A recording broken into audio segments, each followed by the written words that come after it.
नमस्कार। Planet mojo में आपका स्वागत है और मैं हूं journalist doctor Harish Chandra Lakhera. UP का जो नया स्वरूप आया है INDIA, वास्तव में क्या ये इतना जैसे दिख रहा है जिसकी तैयारी है, क्या ये इतना बड़ा गठबंधन बन चुका है कि जो अजय माने जा रहे नरेंद्र मोदी को पराजित कर सके? इसी पर मैं बात करूंगा, लेकिन तब तक आपसे अनुरोध है कि प्लैनेट मोजो चैनल को सब्सक्राइब अवश्य कर दीजिए। अब मेरा एक और चैनल है हिमालय सिविलाइजेशन पे, उसको भी देखिएगा, सब्सक्राइब कीजिएगा। तो बात करते हैं, ये जो INDIA है, इसकी जल्दी मीटिंग होने वाली है, उसके संयोजक भी चुने जाएंगे, कमेटियाँ भी बनेंगी, जो भी होगा वो तो सामने आएगा। लेकिन मैं एक बात करना चाहता हूँ कि ये जो इंडिया गठबंधन बना है, क्या वो धरातल पे कैसे है? क्या वास्तव में एक जितने आप परसेंटेज वोट के मानते हैं कि 63% वोट जो हैं इनको मिल जाएंगे दूसरे लोगों को, क्योंकि पिछली बार का वो आकलन करते हैं, कुछ लोग जर्नलिस्टों का आकलन करते हैं। लेकिन क्या है कि यदि ये इकट्ठे होंगे तो क्या इनको वोट मिलेंगे? लेकिन जरा हम एक सिलसिलेवार हम राज्यों की बात कर लेते हैं। हम चलते हैं पहले कश्मीर में। कश्मीर में मुख्यतः नेशनल कॉन्फ्रेंस और पीपल्स डेमोक्रेटिक पार्टी और भारतीय जनता पार्टी, यही तीन लड़ते रहे हैं। इसके अलावा एक और पार्टी आ गई है, गुलाम नबी आज़ाद की।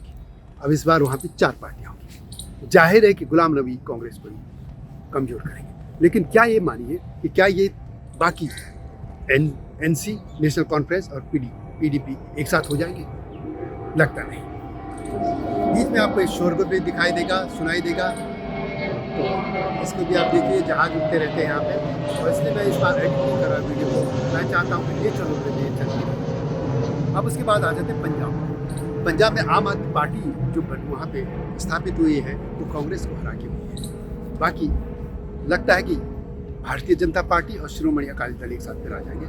अब क्या आम आदमी पार्टी और कांग्रेस एक साथ आएंगे?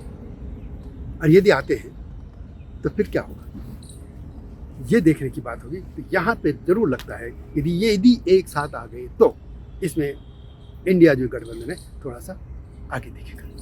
हिमाचल आते हैं, हिमाचल में बीजेपी कांग्रेस, उत्तराखंड हिमाचल वही हिमाचल की तरह बीजेपी कांग्रेस, यहाँ कोई नया गठबंधन का कोई असर ही नहीं। हरियाणा में भी वही है, बीजेपी कांग्रेस, लेकिन वहाँ पे JJP जो है, लोकनायक जो उनकी जननायक पार्टी है दुष्यंत चौटाला की, वो तो NDA के खेमे जा रही है और है ही उनके साथ। तो वहाँ क्या होगा? वहाँ तो उनका अप हाथ हो जाएगा, अप हैंड है। उसी तरह राजस्थान में वही बीजेपी कांग्रेस, गुजरात में वही बीजेपी कांग्रेस, महाराष्ट्र में तो शिवसेना और NCP टूट गई है और वो NDA के पाले में, तो वहाँ तो इनका अपर हैंड है। फिर आप कर्नाटक आइए, कर्नाटक में वही बीजेपी कांग्रेस। आप आगे केरल चले जाइए, केरल में लेफ्ट और कांग्रेस, क्या वो एक साथ अब चुनाव ही नहीं लड़ेंगे? क्या एक ही पार्टी लड़ेगी? वो तो लड़ेंगे। और वैसे भी यदि कुछ भी हो जाता, यदि इनकी सत्ता में आने की बात होती कांग्रेस पार्टी की, तो लेफ्टिस्ट तो उनके साथ ही जाते, उनका लड़ना या न लड़ना बराबर बात है। तमिलनाडु जो गठबंधन है वहाँ भी पहले जैसे है, उसमें कोई फ़र्क नहीं होने वाला। तेलंगाना, वहाँ भी कोई फ़र्क नहीं होने वाला। आंध्र प्रदेश, वहाँ भी कोई फ़र्क नहीं होने वाला। उड़ीसा में भी कोई होने नहीं वाला। ऐसा तो नहीं कि बीजू जनता दल कोई कांग्रेस के खेमे चले गया, वहाँ पहले जैसे होगा। उसके बाद छत्तीसगढ़ में वही BJP Congress, Madhya Pradesh BJP Congress, Chhattisgarh BJP Congress, Uttar Pradesh में सपा बसपा एक साथ हुए थे पिछले बार और तभी वो हार गए थे। थोड़ा सा SP की सीटें जरूर बढ़ी थी, लेकिन कांग्रेस भी आ जाएगी तो कांग्रेस को वहाँ तो एक सीट निकालना मुश्किल हो रहा कांग्रेस के लिए। खुद राहुल गांधी हार गए थे। अब बिहार में थोड़ा सा ये लगता है कि नीतीश कुमार दूसरे खेमे में चले गए जब से, तो वहाँ पे INDA थोड़ा अप लगता है।